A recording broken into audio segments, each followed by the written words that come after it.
Today on the podcast, Connor and I wanted to talk about one of the biggest questions we get and something Connor's been talking a lot about on LinkedIn, which is DeepSeek and what efficiencies it actually solved, what they were actually able to do different.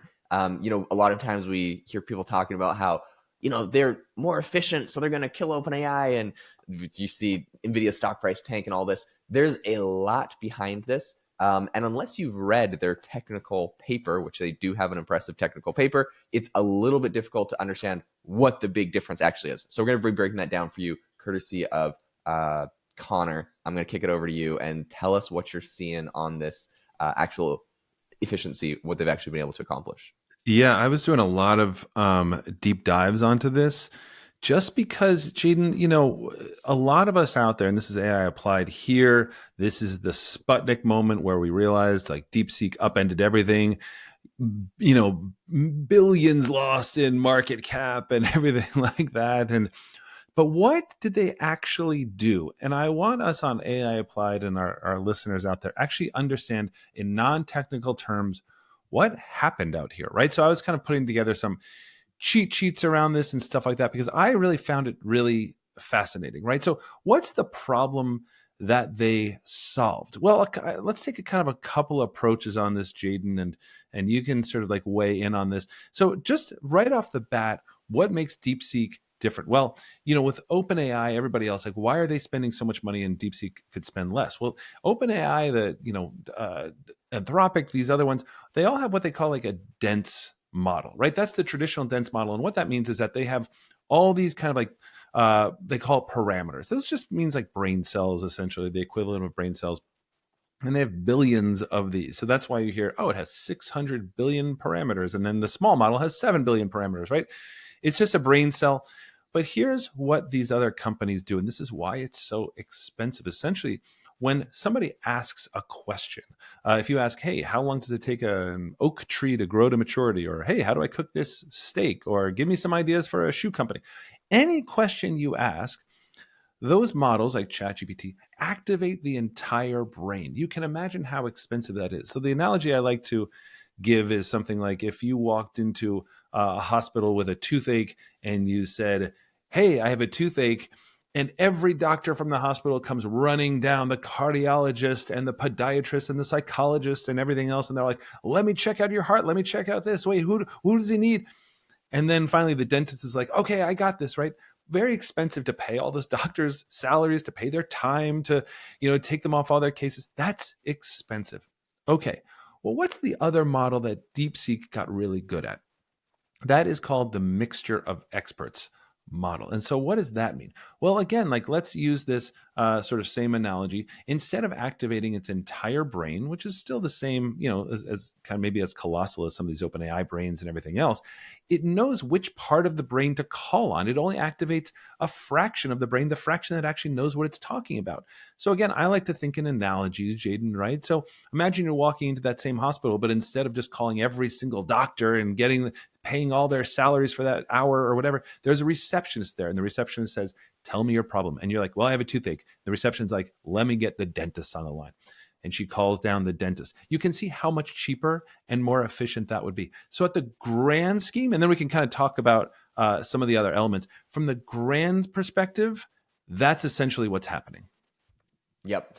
And so I think what they've been able to accomplish is really impressive. And I think beyond, like, so now what, right? Like the question is, okay, cool. They've become more efficient. Now what's the next step? And I've been seeing some really big changes. And I've heard a lot of people talk. The biggest thing I'm seeing is, even for myself with my own software startup, it's like once we're getting these reasoning models that are very smart and capable so much cheaper, we're starting to make different decisions. We're essentially able to offer these models theoretically. Once these things are kind of cheap enough, then you can imagine, you look at the trajectory where this is going. If they do keep getting cheaper, all of a sudden our paradigm is starting to shift. This is one of the big things that has been changing for me. And I think a lot of people, the paradigm is shifting from, oh, these things are going to get more and more expensive. The way that we've seen OpenAI kind of go from a $20 to like, oh, if you want the best, we got a $200 model, right, or a $200 price tier. And oh, but if you wanted the absolute best, it's going to be $1,000 a question. Okay, that trajectory where I honestly like inwardly was cringing, because they're like, and if you want the absolute best, it's 10,000 a model. And I'm like, oof, like please tell me this is not going in a direction where if I want the super duper AI, it's $100,000 a question, and that's just what it's gonna like at some point it's like, okay, this is unreasonable. Fantastic, you've solved how to make something really smart, but this is unreasonable. What I love about getting to the optimization, which is what DeepSeek has done with this and many other breakthroughs, we're getting to a point where it's getting cheaper all of a sudden. So one Yeah. thing that I thought was really interesting is if you go over to Perplexity's website, they have what's Mhm. called Perplexity Pro. And I believe even if you have a free account, they might give you like 3 Perplexity Pro searches a day or something like that, maybe Yeah, 5 a five or day. 3 or 5. Yeah. What's interesting is if you click on there, right there, they're highlighted, and I'm not sure if this might be their default, I'm not 100% sure, model is reasoning with R1. And I've seen the CEO of Perplexity tweeting about this a lot. You can see it's specifically annotated. It says new DeepSeek model hosted in the Yep. US. But what's really interesting to me here, and I've heard him talk about this, he's like, should I just make this the default model? Is because it's so much cheaper, we actually can offer it to more people. Right. And companies are not so worried about, like, you can offer this high quality thing, and it's not just high quality, but it's also way cheaper. So you can actually offer a lot more free products, and it gets to this whole age old debate or like a concept that the cheaper and more available this AI becomes, the more people are going to use it. Like the usage is just going to increase on this, because a lot of people I heard, like, they woke up from this like dream. They tried ChatGPT 3.5 back in the day on AI, was like, it's not perfect, doesn't do everything I want. They went back to sleep, and then all of a sudden, for some reason, I'm not 100% sure why, but with DeepSeek, everybody's, my mom is like, oh, DeepSeek, do you hear about blah Yep. blah blah? I'm like, what the heck? So Yep. somehow DeepSeek has woken everybody up, probably because it crashed the stock market, to be honest, and so it got talked about by everybody. It's woken everybody up, and everyone's trying it. And so this is the first time a lot of people are coming online to these advanced reasoning models. So I think it's doing a lot for broadening people's confidence in AI, what it's capable of doing. I think it's doing a lot for making this a lot cheaper. So it's just going to be more available to everyone, and it's good. So I think it's going to be more sticky. I think this is a really big moment for AI in a lot of ways. So impressed with what the team's done over at DeepSeek. Yeah.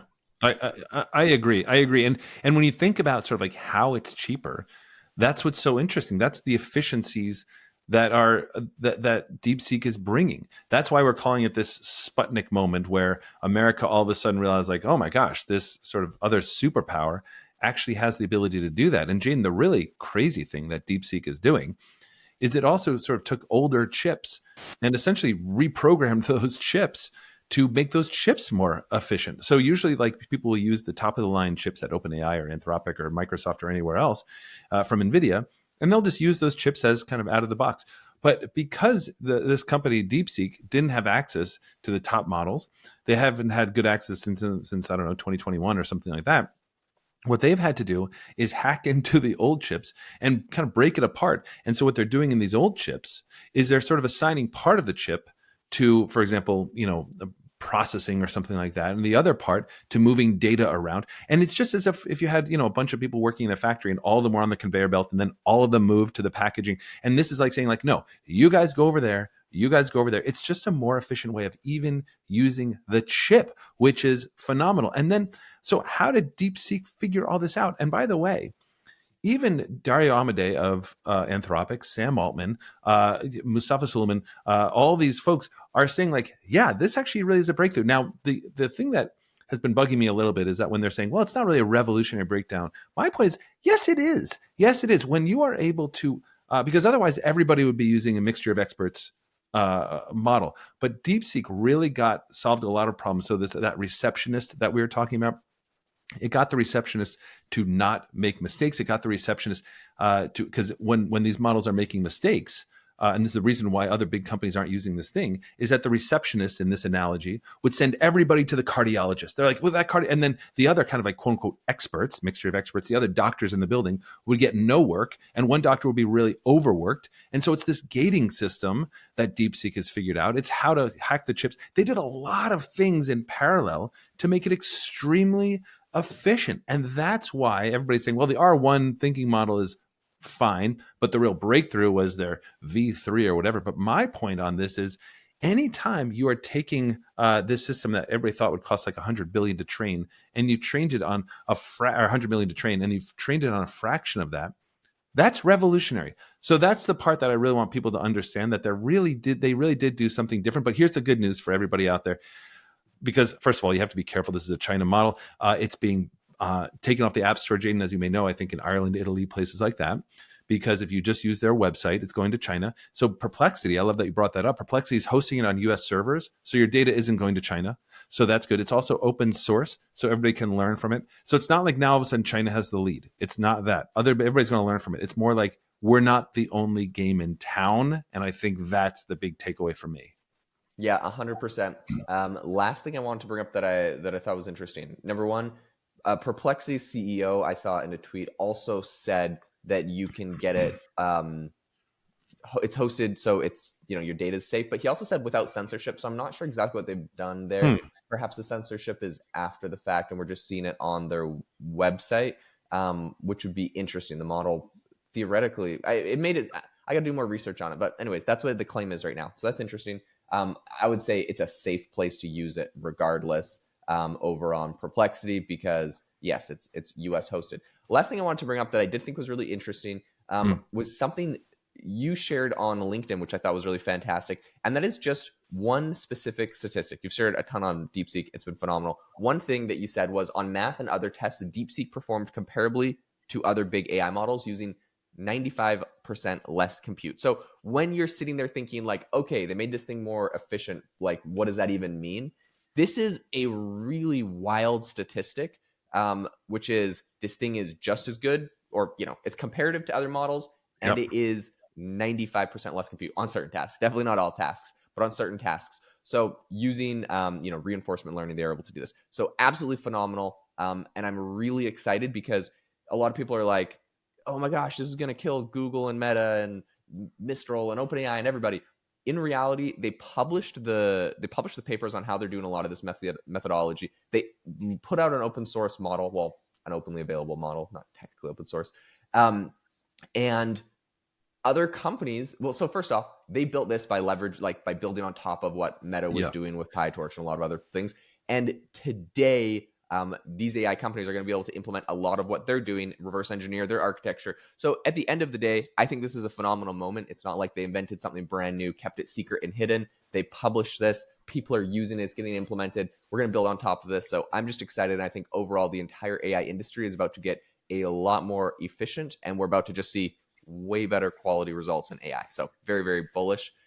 Hey, if you enjoyed the podcast today, the number one thing that we would really, really appreciate is if you could leave us a review on the podcast. We appreciate them. We always show them whenever we want to get a great guest on the show. We're like, look at all of these amazing reviews from this incredible, AI applied fam that we have here. And people are always really happy about that. So it really makes our day happier. We appreciate them all. Thanks so much for tuning in, and we hope that you all have an amazing rest of your day.